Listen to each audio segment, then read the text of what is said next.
ឲ្យបានធូរទ្រូងគេធ្វើបាបអូនឲ្យរស់ឈឺចាប់ស្ទើរខ្សែយំលើកចុងក្រោយរួចហើយភ្លេចគេចុះស្រីគុំនៅទ្រាំទៀតធ្វើໄວនិស្ស័យកែមិនបានឡើយព្រមអ្នកនោះខុសដែលធ្វើបាបអូនល្ងងមិនដឹងខ្លួនមិនចេះថ្នាក់ថ្នមប្រពន្ធទឹកដប់មិនដូរទូឲ្យមាសប៉ុនដងទុំហេតុអ្វីគេធ្វើបាបមុំឲ្យយំឈឺចាប់រីងរៃបងឮថាអូនទៅសុំលេងប្តីជីវិតគ្មានន័យរូបស្រីត្រូវប្តីធ្វើបាបគេក្បត់ស្នេហាទុកជីវ៉ាដោយសច្ចាជីវិតរស់នៅដុនដាតោកយ៉ាគ្មានស្គាល់ក៏ត្រើយបើអូនយល់ព្រមយកបងធ្វើប្តី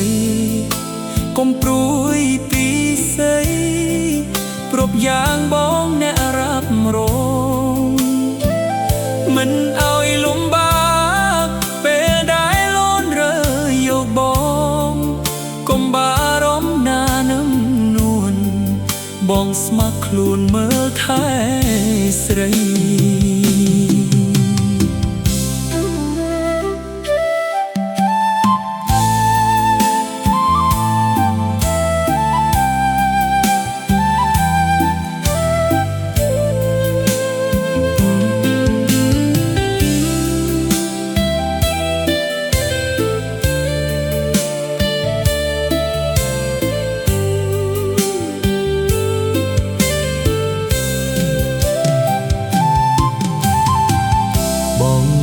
ថាអូនទៅសុំលេងប្តី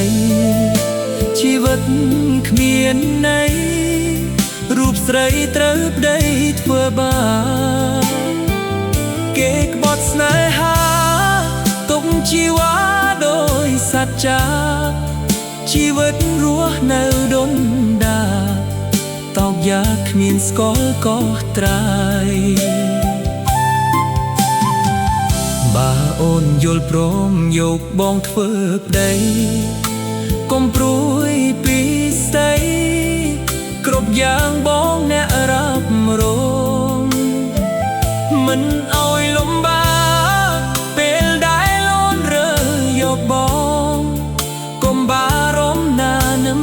នួនបងស្ម័គ្រខ្លួនមើលថែស្រី